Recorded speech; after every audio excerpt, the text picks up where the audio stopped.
الحمد للہ وکفا وسلام علی عبادہ الذین اصطفیٰ اما بعد۔ پچھلی ویڈیو میں ہم نے غسل کے فرائض سیکھے تھے کہ غسل میں کتنے فرض ہیں۔ اگر آپ کو نہیں معلوم کہ غسل میں کتنے فرض ہیں اور آپ نے اس ویڈیو کو نہیں دیکھا ہے تو لنک ڈسکرپشن میں ہے، آپ جا کر اس ویڈیو کو دیکھ سکتے ہیں۔ اب اس ویڈیو کے اندر ہم غسل کے کچھ مسائل سیکھنے والے ہیں، کیونکہ کوئی بھی مسلمان مسائل شرعیہ کے لازمی علم سے کبھی بھی بے نیاز نہیں ہو سکتا۔ اب معاملہ پاکی کا ہو، نماز کا ہو یا روزہ اور حج کا معاملہ ہو، ہر صورت میں مسلمان کے لیے دینی مسائل کا جاننا ضروری ہے، کیونکہ اس کے بغیر کوئی بھی مسلمان نہ تو اسلام کے مطابق اپنی ذمہ داری ادا کر سکتا ہے اور نہ ہی اپنے حقوق حاصل کر سکتا ہے۔ لہذا ہر مسلمان پر لازم ہے کہ وہ دینی مسائل کو ضرور سیکھے۔ اب اگر آپ اس چینل کے ذریعے دینی مسائل سیکھتے ہیں تو آپ کے لیے ایک اسپیشل بات یہ ہے کہ میں جب بھی آپ کو کوئی دین کی بات بتاؤں گا یا کوئی بھی مسئلہ بتاؤں گا تو اس کے ساتھ آپ کو ریفرنس ضرور دوں گا، کیونکہ بہت سارے لوگوں کی یہ پریشانی ہوتی ہے کہ ہم سوشل میڈیا کے ذریعے کچھ دین کی باتیں سیکھ تو لیں، لیکن بعض مرتبہ یہ ہوتا ہے کہ وہ دین کی غلط باتیں سیکھ لیتے ہیں۔ تو اس چینل پر آپ کو اس طرح کی کوئی پریشانی نہیں ہونے والی ہے، کیونکہ میں اپنی ہر بات کے ساتھ آپ کو ریفرنس دوں گا، جیسا کہ آپ نے پچھلی دونوں ویڈیو کے اندر یہ بات دیکھی بھی ہوگی۔ تو چلیے اب ہم غسل کے مسائل سیکھتے ہیں۔ پہلا مسئلہ ہے کلی کرنا اور ناک میں پانی ڈالنے کے بارے میں۔ ہم نے پچھلی ویڈیو میں یہ سیکھا تھا کہ کلی کرنا اور ناک میں پانی ڈالنا یہ دونوں چیزیں غسل میں فرض ہیں۔ اب مسئلہ یہ ہے کہ اگر آپ غسل کرتے ہیں اور غسل کرتے وقت آپ کلی کرنا بھول جاتے ہیں یا آپ ناک میں پانی ڈالنا بھول جاتے ہیں یا یہ دونوں ہی چیزیں آپ بھول جاتے ہیں تو پھر آپ نے کیا کرنا ہے؟ تو اس بات کو آپ خوب اچھی طرح سمجھ لیں کہ اگر آپ غسل کر کے آ گئے اور آپ کلی کرنا بھول گئے ہیں اور غسل کرنے کے کچھ وقت کے بعد آپ کو یاد آیا کہ میں نے غسل کرتے وقت کلی نہیں کی تھی، تو اب آپ کو دوبارہ سے غسل نہیں کرنا ہے، بلکہ جس وقت آپ کو یاد آیا ہے اسی وقت آپ نے کلی کر لینی ہے اور آپ کا غسل مکمل ہو جائے گا اور آپ پاک ہو جائیں گے۔ لیکن اگر کچھ اس طرح ہوتا ہے، مثال کے طور پر آپ نے ظہر کی نماز سے پہلے غسل کیا تھا، پھر آپ نے ظہر کی نماز پڑھی اور ظہر کی نماز پڑھنے کے کچھ وقت کے بعد آپ کو یاد آیا کہ جب میں نے غسل کیا تھا تو کلی تو کی نہیں تھی، تو اب اس صورت میں آپ کو کلی تو کرنی ہی ہے لیکن ساتھ میں آپ کو ظہر کی نماز بھی لوٹانی ہے۔ تو یہ ہے آپ کا پہلا مسئلہ۔ اب اگلا مسئلہ ہے کہ ہم نے پچھلی ویڈیو میں سیکھا تھا کہ جب ہم غسل کریں گے تو ہمارے جسم کا ہر حصے کا تر ہونا ضروری ہے۔ اب اگر آپ غسل کرتے ہیں اور آپ کے ساتھ یہ ہوتا ہے کہ آپ کے جسم کا تھوڑا سا حصہ خشک رہ جاتا ہے اور غسل کرنے کے بعد آپ کو یہ بات معلوم ہوتی ہے، تو یہاں بھی مسئلہ ایسا ہی ہے کہ اب آپ کو دوبارہ سے غسل نہیں کرنا ہے، بلکہ آپ کو جس وقت یاد آیا ہے کہ میرے جسم کا کوئی حصہ خشک رہ گیا ہے تو اسی وقت آپ نے جسم کے اس حصے پر پانی بہا دینا ہے اور آپ کا غسل مکمل ہو جائے گا اور آپ پاک ہو جائیں گے۔ لیکن یہاں پر قابل غور بات یہ ہے کہ آپ نے اس حصے پر پانی بہانا ہے، صرف آپ نے پانی کا ہاتھ نہیں پھیرنا۔ اگر آپ صرف پانی کا ہاتھ پھیر لیتے ہیں تو یہ کافی نہیں ہوگا اور آپ ناپاک ہی رہیں گے، لہٰذا آپ کے لیے ضروری ہے کہ اپنے خشک حصے پر پانی کو تھوڑا سا بہا دیں۔ یہ مسئلہ مکمل ہو گیا۔ اب اگلا مسئلہ ہے داڑھی کے متعلق،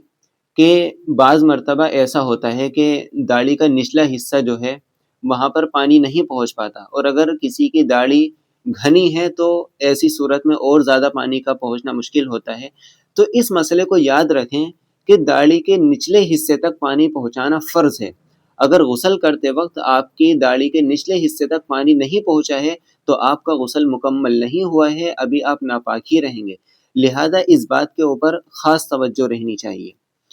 اگلا مسئلہ انگوٹھی کے متعلق۔ اگر آپ انگوٹھی پہنتے ہیں اپنے ہاتھ میں اور انگوٹھی بعض مرتبہ ایسا ہوتا ہے کہ کچھ ٹائٹ سی ہوتی ہے، اور اگر آپ کی انگوٹھی اتنی ٹائٹ ہے کہ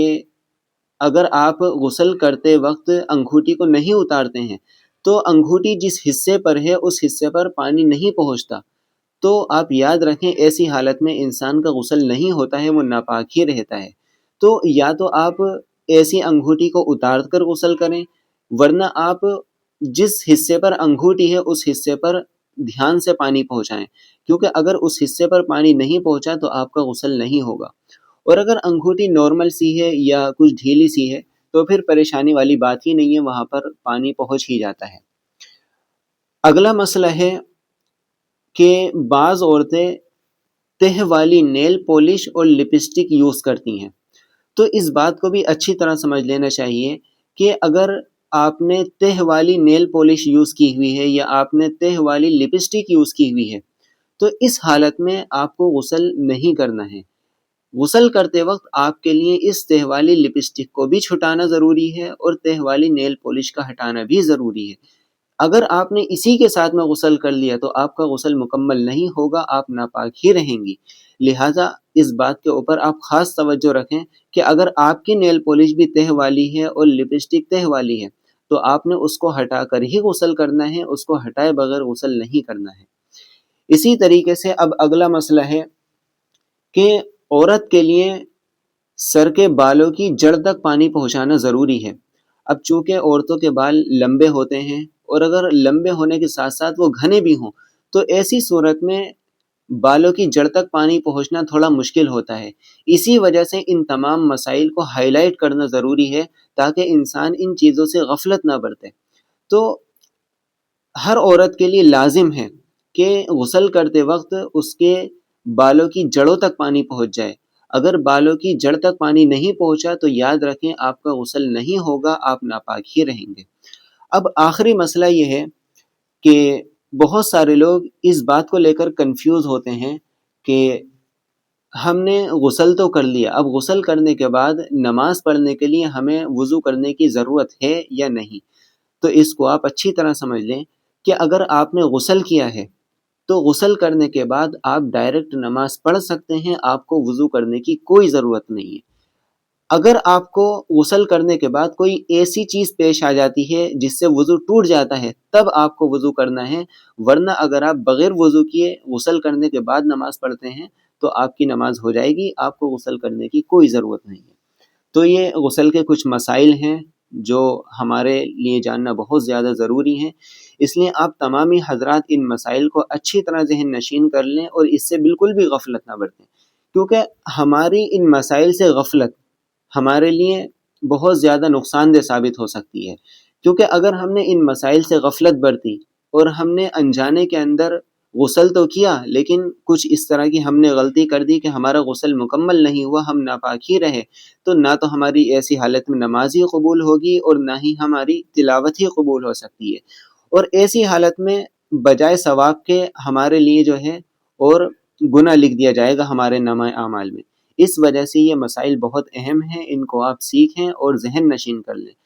اور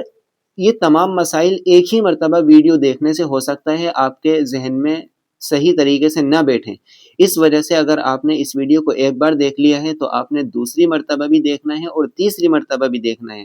یعنی آپ نے جب تک اس ویڈیو کو دیکھنا ہے جب تک یہ مسائل آپ کے دماغ میں اچھی طریقے سے نہ بیٹھ جائیں۔ اب آپ اس ویڈیو کو اچھی طریقے سے دیکھیں اور ان سارے مسائل کو سیکھیں اور آپ ان مسائل کو دوسروں کو بھی سکھانے کی کوشش کریں اور اس دین کے پیغام کو آپ دوسروں تک ضرور پھیلائیں۔ اللہ تعالی ہم سب کو دینی مسائل سیکھنے کی اور اخلاص کے ساتھ اس پر عمل کرنے کی توفیق عطا فرمائے۔ وما علینا الا البلاغ۔